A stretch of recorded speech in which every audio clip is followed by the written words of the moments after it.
Lorsque tu achètes, loues un appartement ou une maison, ce que tu regardes en premier, à part l'environnement immédiat, c'est la disposition des pièces.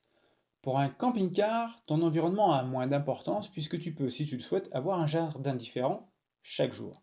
Par contre, l'implantation, parce qu'on parle d'implantation et non de disposition, a toute son importance.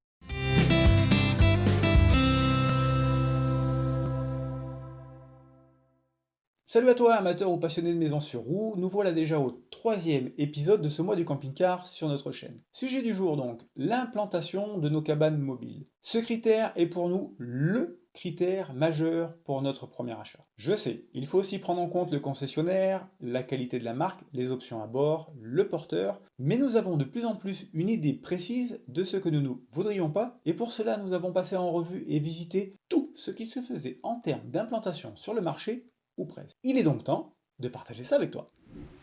Quand les fabricants parlent d'implantation, ils font surtout référence au couchage principal. Nous allons parler de tout.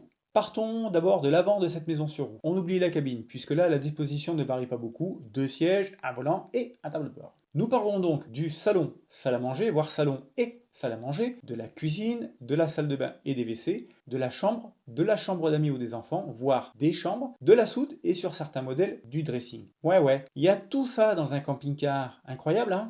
On commence donc par le salon salle à manger. Sur tous les modèles, il y a un espace repas qui très souvent sert aussi d'espace détente. Pour commencer, les fauteuils conducteurs et passagers des camping-cars se retournent et offrent deux places confortables pour être à table, bouquiner ou être avec ses amis. Voyons maintenant les différents salons. Le classique et historique salon fast-food que l'on retrouve aussi sur presque la totalité des fourgons.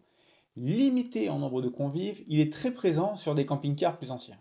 Ensuite, assez classique aussi, le salon en L. Et en plus de ce L, il y a souvent une banquette côté droit qui offre une ou deux places supplémentaires. Plus de places donc, et un salon où on se retrouve en cercle quand il y a un peu de monde. Beaucoup plus récemment est apparue une implantation qui plaît beaucoup. On parle du salon face-face. C'est ce que nous avions sur le chausson loué. On adore l'espace ouvert que cela offre. Deux banquettes de chaque côté du véhicule qui portent le nombre de places à 6, voire 7 ou 8, avec au centre une table pliable que l'on appelle portefeuille. Cela agrandit encore l'espace à vivre. Certains ont en plus un petit retour en L sur le côté, à côté de la cuisine. Et enfin, le dernier, beaucoup plus rare et principalement sur des grands modèles, le salon arrière. Un salon qui vient en plus du salon avant et qui permet d'être comme à la maison. McLouis propose toutefois cette configuration dans un 6,49 m avec le MC4 830. Là, on peut dire qu'on a du compact plutôt bien agencé. Ensuite vient la cuisine. Là, les choix sont plus limités. Cuisine droite ou cuisine en L. Les différences se feront plus sur la taille du plan de travail, les équipements et leur disposition.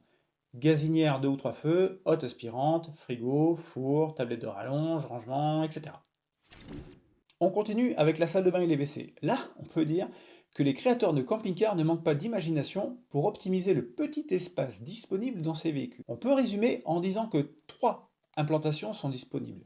En fait, 4. En premier, on a la classique cabine douche, lavabo, WC, que l'on retrouve aussi sur presque tous les fourgons aménagés. En deux, la salle de bain et les WC qui sont séparés, un peu comme à la maison, chacun avec sa porte, et ça, on le retrouve souvent sur de grands modèles.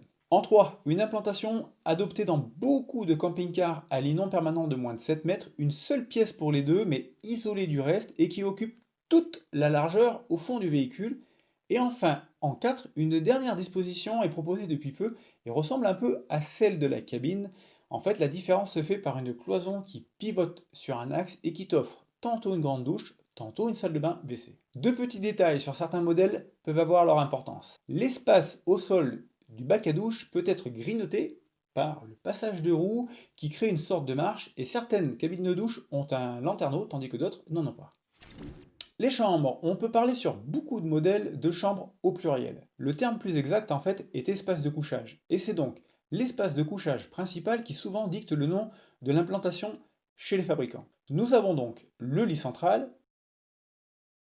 le lit transversal que l'on appelle aussi sursoute ou garage, les lits jumeaux, le lit à la française, le lit pavillon dit lit non permanent, et enfin le lit capucine.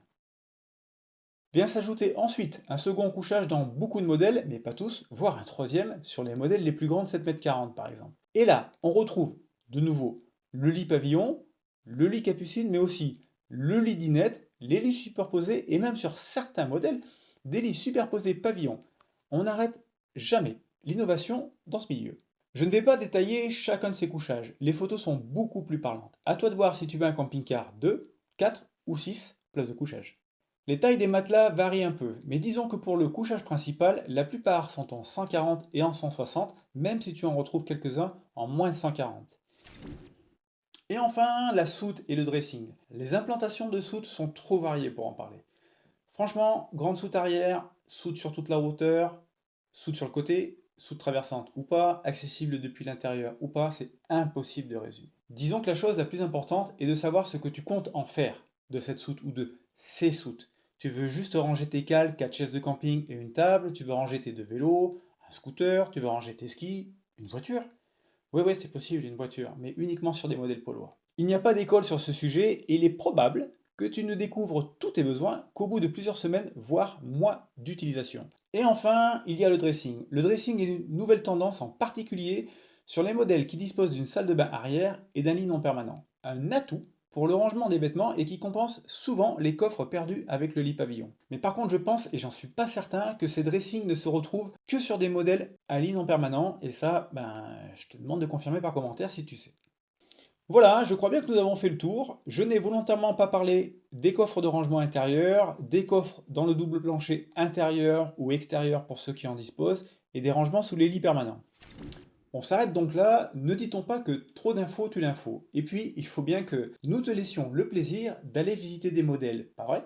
Fin de cet épisode, tu en sais déjà plus sur ce monde si vaste. N'oublie pas de t'abonner et d'activer les notifications pour aider à faire grandir la chaîne. Vous êtes encore une très grande majorité à regarder nos vidéos sans être abonné. J'espère que nous t'aurons aidé. N'hésite pas à nous le dire en commentaire. On se retrouve donc dimanche prochain pour l'avant-dernier volet de cette série.